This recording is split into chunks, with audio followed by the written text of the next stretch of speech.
በኦሮሚያ ክልል 2017 ዓመተ ምህረት የበጀት ዓመቱ 3ኛ ሩብ ዓመት የመንግስትና የፓርቲ እቅድ አፈጻጸም ግምገማ እየተካሄደ ነው። በግምገማ መድረኩ ላይ ለተነሱ ጥያቄዎች መልስ የሰጡት የኦሮሚያ ክልል ርዕሰ መስተዳድር ሽመልስ አብዲሳ በዚህ ወቅት ማብራሪያቸውን ሰጥተዋል። በክልሉ የብልጽግናን ጉዞ ለማሳካት የተለያዩ እርምጃዎች ተወስደው ሲተገበሩ መቆየታቸውን አንስተው አፈጻጸሞችን በአግባቡ በመገምገም ውስንነት ያለባቸውን እያሻሻልን ለውጤታማነት እየተጋን እንገኛለን ብለዋል። ራዊ ከነ ከሰት በዚህኛው ሩብ ዓመት ውስጥ ስኬታችንን እንዴት እንዳመጣናቸው እንዲሁም የተስተዋሉ ስንነቶች ከምን የመነጩ እንደሆነ በደንብ መፈተሽና ማወቅ ይኖርብናል።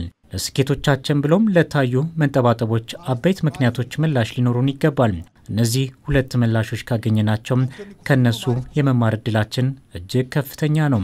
ጫራን ኢሞተ ሰነራ በረቹ ኬኛ ኦላና ዋንተውፍ የክልሉ ርዕሰ መስተዳድር ሽመልስ አብዲሳ በዚህ ወቅት እንዳሉት በአራተኛው ሩብ ዓመት የበጀት ዓመቱን የልማት ስራ የምናጠናቀቅበት ነው ያሉት። እንቶተ ኩርማኖ ተሰደንደር በከሰት አርጫስጋን በሶስተኛው የሩብ ዓመታት ሲንጠባጠቡ የመጡ ጉዳዮች በምን መልኩና እንዴት ብንሰራ በቀረው ሩብ ዓመት ልናሳካው እንችላለን በሚለው ላይ የአመራር ሰፊ ትኩረት ሰጥቶ መስራት ይኖርበታል። ለዚህ በቂ ምላሽ እስካልሰጠን ድረስ የቀጣይ ሩብ ዓመት አፈጻጸማችን ካለፍናቸው 3 የሩብ ዓመታት ክንውን የተለየ አይሆንም። የተሻለ ክንውን ማስመዝገብ የምንችለው በየደረጃው ጉዳዩን በጥልቀትና በእኩል ዓይን መርምረን አቅጣጫ ማስቀመጥ ስንችል ነው። ጋፊ ጀዱ ከነ ስሪ ቶገንስኩን ዲብሱ ተረጅናት ይቻላል። በክልሉ የመንግስት የፓርቲ እቅዶች አፈጻጸም ግምገማ ላይ የተገኙት በብልጽግና ፓርቲ የኦሮሚያ ክልል ቅርንጫፍ ጽሕፈት ቤት ኃላፊ ከፍ ያለው ተፈራ በበኩላቸው በሶስተኛው ሩብ ዓመት የሰሩ ስራዎች የተሻለ ውጤት የተገኘበት መሆኑን አንስተዋል። መሪ ሌንጂፊ ታላላቅ ህዝባዊ የውይይት መድረኮችን ጨምሮ የአመራሮች ስልጠናና የንቅናቄ መርሃ ግብሮች ያላንዳች ችግርና መስተጓጎል በስኬት ያከናወንበት የሩብ ዓመት ነው። የመልካም አስተዳደርና የአገልግሎት አሰጣጥ ችግሮችን በመለየት መፍትሄ ለመስጠት የተከናወኑ ጅምር ስራዎች አበረታች ውጤት የተመዘገበባቸው ናቸው ብለን መውሰድ እንችላለን። በሌላ በኩል የህግ የበላይነትን የማስከበር ስራዎች በጥሩ ሁኔታ እየተካሄዱ ይገኛል።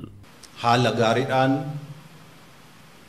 ሆጀተማጅር በፓርቲ ስራ አዲሱ የቀበሌ አደረጃጀት ውጤታማ እንዲሆን ቀልጣፋ አገልግሎት ህዝቡ እንዲያገኝ ከማድረግ አኳያ የተሻለ ስራ ተሰርቷል ብለዋል።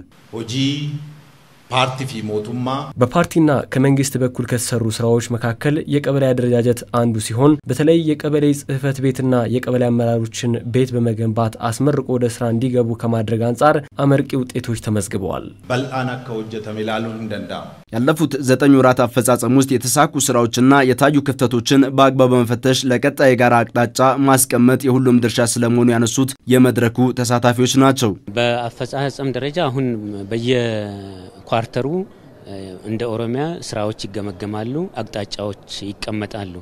በዛም መሰረት የት ቦታ ላይ ድክመት አለን፣ በየትኛው ቦታ ላይ ጠንካራ እንትኖች አሉን ተብሎ እንደ ኦሮሚያ በመንገመግመው እንትን አሁን ለወደፊት አሁን በ3 ወራት ውስጥ የሚቀመጡት ወይም በዚህ በምክክር በመናካሄደው እንትን ውስጥ አንደኛ የስራ አፈጻጸም የክፍለ ሀገሮች እንደዚሁም የከተሞች የስራ አፈጻጸም የዞኖች አለ።